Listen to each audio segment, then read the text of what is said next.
Shivaji Nagar municipal Urdu school number 3 की 7वीं जमात का तालिब इल्म। मैं आपको साइंस का एक तजुर्बा करके दिखा रहा हूँ। 2 गिलास लीजिए, दोनों गिलास में पौना गिलास पानी भर लीजिए और एक आलू लीजिए। 1 गिलास में नमक डाल दीजिए 4 से 5 चम्मच और उसे अच्छी तरह हल कर लीजिए।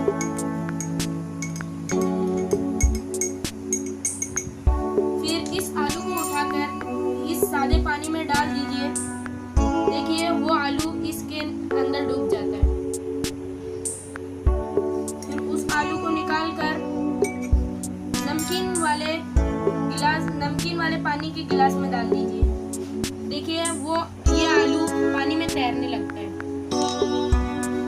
नमक पानी में डालने पर इस पानी की कसाफत बढ़ जाती है। इस बढ़ी हुई कसाफत की वजह से आलू पानी में तैरने लगा।